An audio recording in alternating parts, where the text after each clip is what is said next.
জান্নাত আল্লাহর পক্ষ থেকে এমন এক নিয়ামত যা কোনো চক্ষু কখনো দেখেনি। এই ভিডিওর দৃশ্যগুলো শক্তিশালী এআই দ্বারা তৈরি, যা কেবল বোঝার জন্য প্রতীকী। ভয়াবহ হাসরের ময়দান শেষে যখন আপনার ভাগ্যে জান্নাত নির্ধারিত হবে, কল্পনা করুন আপনি দাঁড়িয়ে আছেন জান্নাতের দরজায়।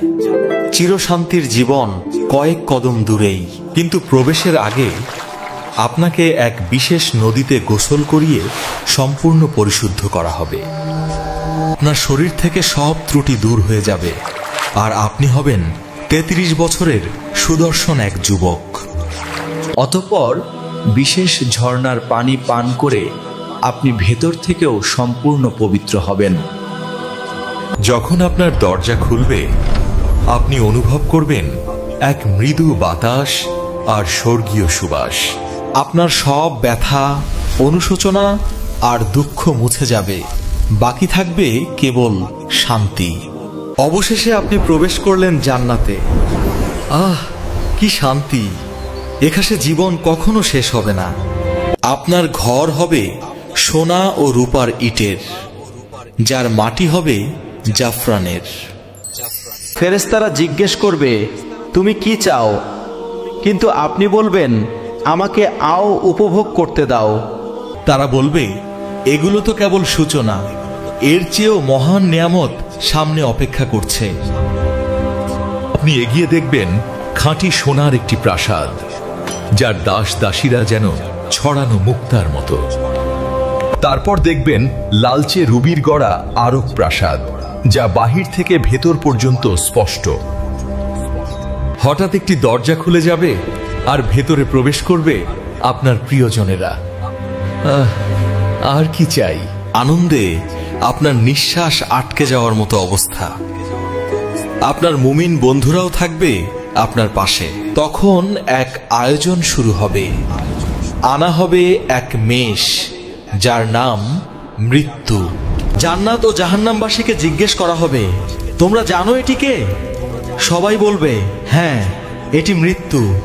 অতঃপর মৃত্যুর মৃত্যু হবে এবং ঘোষণা আসবে, হে জান্নাতবাসীগণ, তোমরা এখন চিরজীবী, আর মৃত্যু নেই। দুনিয়ার জীবনসঙ্গী জান্নাতে আবার মিলিত হবে, আর তাদের ভালোবাসা কেবল বাড়তেই থাকবে।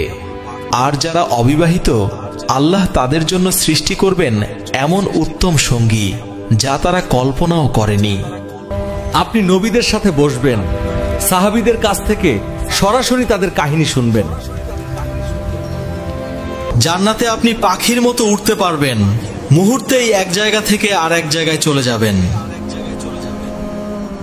জান্নাতের সর্বোচ্চ স্তর হল জান্নাতুল ফেরদাউস, যা সরাসরি আল্লাহর আরশের নিচে অবস্থিত। জান্নাতে আপনার প্রথম খাবার হবে এক বিশেষ তিমির কলিজা, যা কেবলই আনন্দের জন্য।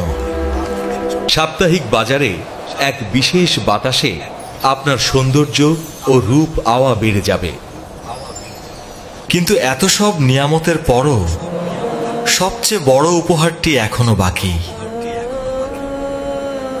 সবচেয়ে বড় উপহার হলো আল্লাহর দিদার, তার নুরানি চেহারার দর্শন। প্রিয় বন্ধু, জান্নাত সহজ কোনো পুরস্কার নয়। এটি তাদের জন্য যারা আল্লাহর দিকে ফিরে আসে। এই দর্শনের পর জান্নাতের বাকি সব নিয়ামত আপনার কাছে তুচ্ছ মনে হবে। যারা হারাম থেকে বেঁচে থাকে, ইবাদতে অটল থাকে এবং সুন্দর চরিত্র ধারণ করে, হে আল্লাহ, আমাদের ক্ষমা করুন এবং আপনার প্রিয়জনদের সাথে জান্নাতে মিলিয়ে দিন। আমিন।